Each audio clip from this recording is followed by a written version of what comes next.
Okay, how do game adaptations with a harem tag keep ending up being kind of gay? How is that possible? Well, after Shining Hearts and Shining Tears, we're 3 for 3 with Dragonaut the Resonance. A very loose adaptation of Konami's Shining Resonance refrain for the PS4. I'm Green Tea Gal, and this is Romantic Subtext. The anime actually opens with how close the MC Commissioner Jin, the moody but dutiful teen who dreamt of the stars, and Tachibana Kazuki, his obsessive BFF, who shared his dream, really were. Jin and Kazuki had planned to follow in Jin's cosmonaut father's footsteps and become Dragonauts, an elite group that protects the populace by piloting mechanized dragon people. Don't ask how. As they wait in the spaceport for Jin's flight, you immediately get the impression Kazuki and his pilot dad are the most important people in his life. As they leave, Jin's little sister even jokingly calls Kazuki his girlfriend, and he blushes. But since we can't have nice things, the ship explodes and Jin's entire family is killed right before his eyes before the opening credits. Off to a great start. There's a 2-year time jump, and the trauma of losing his family has made Jin a joyless young man who doesn't even attempt to make new relationships. The anime makes it crystal clear how isolated and depressed Jin feels all the time now, which immediately made me wonder, where the f*** is Kazuki? And because Jin is #forever alone, he's easy pickings for anyone who means him harm. Episode 1 actually ends with Jin being attacked by a bad man who chases him through dark alleys and abandoned areas at night. Jin has no chance of fighting him off, even with a weapon. I've pointed out instances like this on this channel before, so I don't think you need me to decode this particularly grapey visual metaphor. Jin only gets away when he hurls himself out of a 15th-story window, and a new pink-haired waifu, Toa, literally and figuratively saves him. He just decides then and there that he's not alone anymore. But Jin has to completely shun his own foster family, any of the students around him, and his best friend for that feeling to occur. Kazuki is about to take that rejection very poorly, because they were clearly very close. Flashbacks reveal their BFF status and childhood promises to go to space together. But Jin went completely MIA for those 2 years after the accident. They finally run into each other again in episode 2. Kazuki? Jin. And Kazuki repeatedly tries to talk to Jin and get him to join the Dragonaut program like they had planned years before. But thanks to the massive chip on Jin's shoulder, his BFF is only met with hostility. Jin is ice cold to Kazuki, the very last piece of his old life that's alive and unharmed. The only explanation for their separation is one throwaway line about Jin dropping out of space school, as if they never hung out outside of class and neither phones nor the internet exists in a world with an affordable SpaceX program. In this anime's effort to no homo itself, it creates so many plot holes. This was made 15 years ago and it shows. It's implied this Dragonaut company does some shady shit sometimes, so yeah, maybe Jin doesn't want to be bothered with them. Still though, this is really a weird way to handle recruitment and their best ofrendo subplot. It's like the show couldn't get rid of Kazuki fast enough. They go from fist bumps to getting the strap in minutes. Do you want a secondary antagonist? Because this is how you get a secondary antagonist. I truly am. All alone in the world. Jin is basically like, Oh, it is ever so lonely being the last unicorn. Will I ever find a friend? Yo! Oh, to be the last unicorn is a woeful plight indeed. Kazuki would otherwise have been a great source of emotional support after that accident. But for some reason, he's not allowed to be. So when depressed PTSD-addled shell of a human being Jin immediately opened up to Toa, it really seemed out of character, or more like what a typical male viewer might do, but not what Jin would do. I've seen it take multiple seasons for other genuine anime couples to make the kind of progress Jin makes with a stranger in 5 minutes worth of screen time. To describe their relationship as forced as f*** is still putting it mildly. See? You're not alone anymore. You have me now, Jin. It's very much the you're in love because the plot needs you to be a school of thought. They're shoved together so quickly, and their affection is so dramatic and performative it seems really sus. That pile onto the fact that it's Toa's fault Jin's family died in the first place. She protects him out of guilt. I guess I shouldn't be surprised how the show is handling Kazuki because even the foundational hetero ship is all over the place. Toa spends several episodes actively dodging Jin, and is constantly kidnapped or missing entirely. Turns out constantly pushing them together only to yank them apart again is a great way to hide their utter lack of chemistry. So the anime has to overcorrect in odd or excessive ways. In episode 16, they're being pursued by a dangerous people, but Yuri Waifu decides the cave that they're in kind of looks like an altar, and thinks, wow, now is the perfect time and place for an impromptu wedding. You know, the way nobody does. Now I've seen vows exchanged under heavy fire between strangers before. Great show, but they're essentially just playing house at this point, or faking it until they make it. No one is pretending they're already madly in love in episode 2. Even Jin and Toa are like, bitch, we don't have time for this? But they do it anyways, just barely getting through the makeshift ceremony before the plot and explosions ruin the mood. This happens constantly. They can't even enjoy the obligatory swimsuit episode without someone trying to beat their asses. Their ship manages to be both try-hard yet low effort. The plot is overly dependent on us accepting them being in love from the jump, and falls apart without it. The resonance has worked you up into a frenzy with the pitiable illusion that you're actually in love with each other! You're wrong, am I? And sociopathic Princess Sheen picks up on how manufactured their ship seems. I mean, yeah, he's the bad guy, but he's not exactly wrong. The only reason the rest of the Dragonauts don't question it is because most dragons are bred to be fond of their human masters. Well, every dragon except Geo. It's just... I'm so lonely all by myself. My f***ing god, Jin, I'm right here. G10, or Geo, the prickly, over-serious support dragon, was unwittingly stolen from Kazuki, who frankly cannot catch a break in this damn show. At first he and Jin would work together to save Toa because of some mutual quasi-romantic interest. But even after Geo realizes he's barking up the wrong tree, he sticks around to help Jin indefinitely. You'd think as the heroine, Toa would be the one to protect Jin, but since she's always missing, it's Geo who repeatedly helps or rescues him. Jin would have died 100 times without him.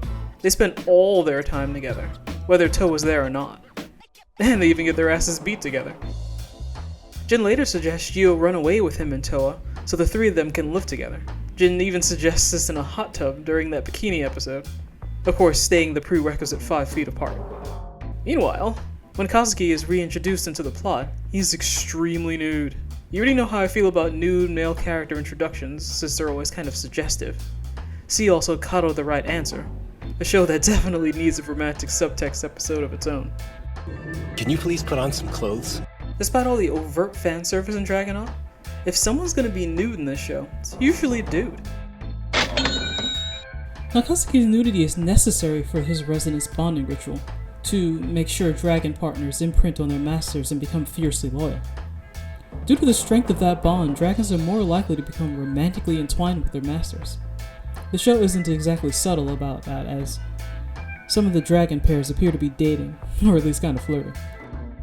Now Geo was supposed to be paired with Kazuki, not Jin, and he's crushed when Geo immediately rejects him. Hey, hold on, when did you hatch? This is not supposed to happen. The no-homo is so strong, Geo is the only dragon that wants nothing to do with their partner. Go f yourself. Even when Geo was literally made for him. You're never going to take Geo! Geo belongs to me! I created him!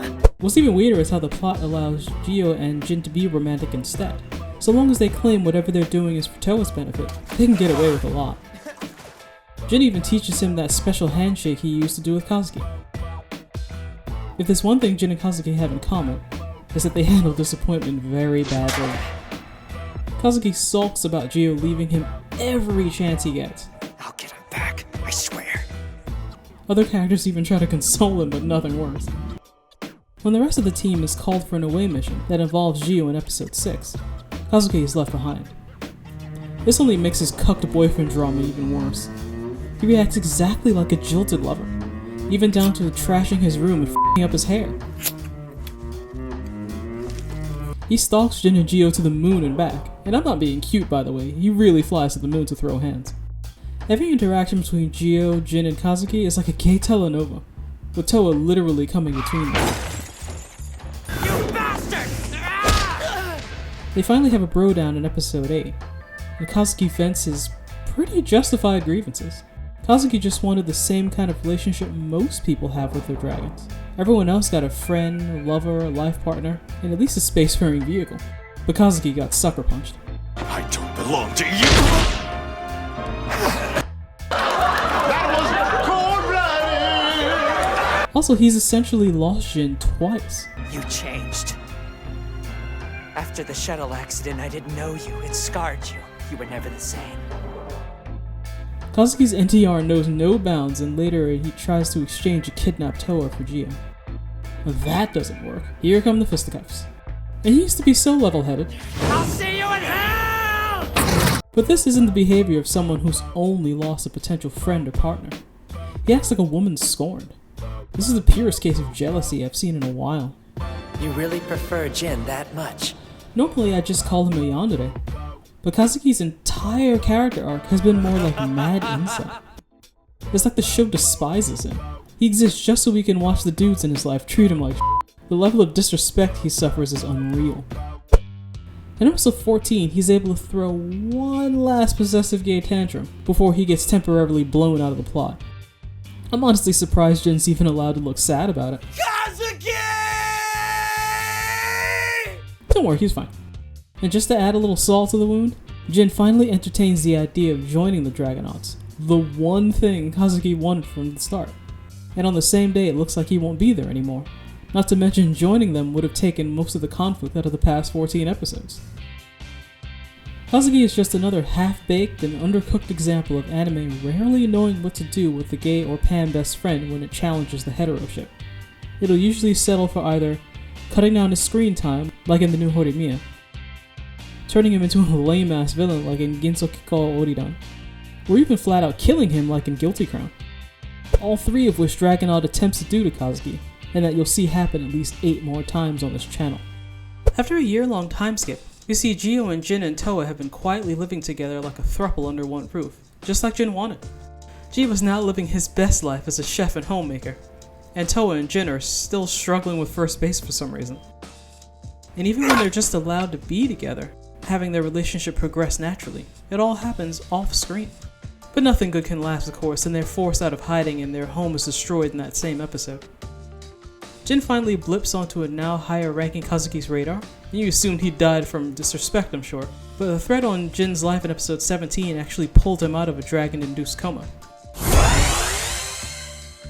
Anyway, he survived, he's back from the bottom of the Sea of Japan or wherever, and is ready to scream at Jin some more.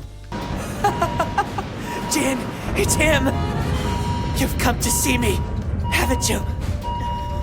If you thought Kazuki was gonna calm down at all, you're wrong. Now Kazuki's just wildin' and calls Jin a cheat and hussy for dumping Gio and Toa, because he's a pick-me guy and a cuck and this is all he can think about. Things really get nuts when Gio keeps interrupting their fight to start another one. Oh! He and Jin's 20 episode long friendship dissolves in an instant, in service of the plot, and Gio gets the same disaster queen treatment as Kazuki, because the second they're not working to protect Toa, they have to fight, as mandated by no homo law. This is like a script worthy of WrestleMania and the toxic throuple energy is strong. Gio, listen, you have to stop this already. There's no reason why any of us have to fight. We can figure out something else. Yeah, like you fighting me! I can't stand being ignored. But for real though, if you've ever thought Kazuki is only acting out because he's got no one in his corner, nope. He met Widow, that blue-haired dragon waifu fighting by his side, in episode 4. She's also lost someone who was important to her, so she empathizes with him. But it's Jin's opposite. Kazuki never forms that close-knit dragon rider relationship with her. He's just using her to stalk and pine over them. I don't know why I put up with you. There is no heterosexual explanation to why Kazuki reacts this way to being ghosted by other men. If this were just about lost companionship, he'd have been happy with anyone who wanted to stick with him or protect him. But he's not. Kazuki isn't lonely. He's just not with either of the people he actually wanted, and he'll do anything for their attention. Kazuki says he wants him dead, but looks shocked and sad when someone else actually hurts him. You loved Jin, didn't you? If that's true, then listen to me. Please stop this. You're only hurting yourself. Of course, we all knew this, but it's the first time the show just says it outright. The plot finally stops getting in the way of their toxic romance by episode 23, and they're actually allowed to have a conversation.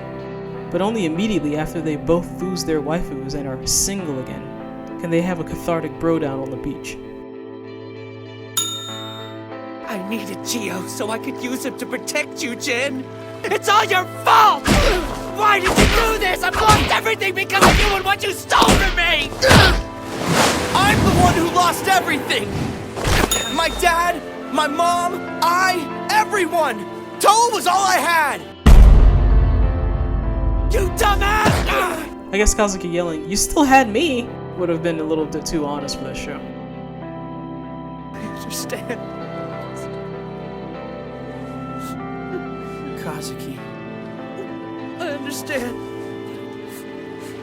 I don't want you to have to go through this anymore.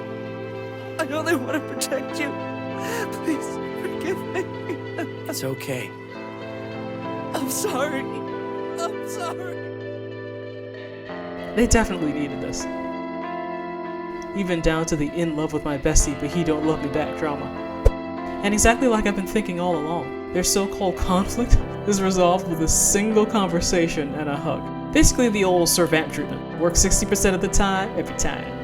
All murder attempts and callous neglect are water under the bridge seconds later. Seeing them immediately pack that shit in and work together so easily just highlights the pointlessness of their beef. Like maybe once did it actually serve the plot. This show no homoed itself so hard.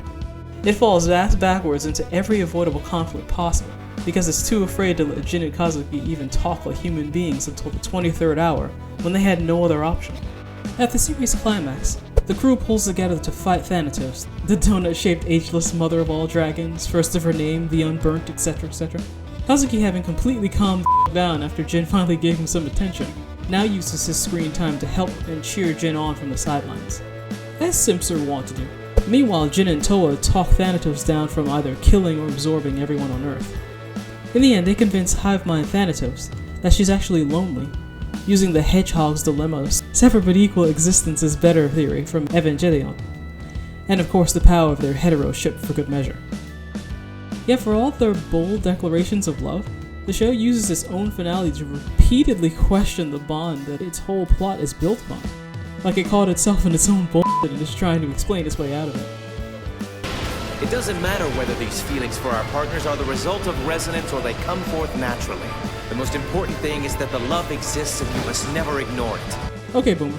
Dragonaut keeps rushing to its own defense about their feelings being legit, and not the plot contrivance many took it as. After the 5th "we're totally in love and it's not cap" discussion, Thanatos is defeated by the power of the imperfect human heart, and f***s off to greener pastures. And Geo, as her son, goes with her. Even though Jin has spent more time with Geo than anyone else by far, they don't even fist bump. They get a stiff, wordless send-off. I have to go now. My planet needs me. Which just makes Jin's lingering stare as they fly through the end credits stand out that much more. At least they're allowed to smile now.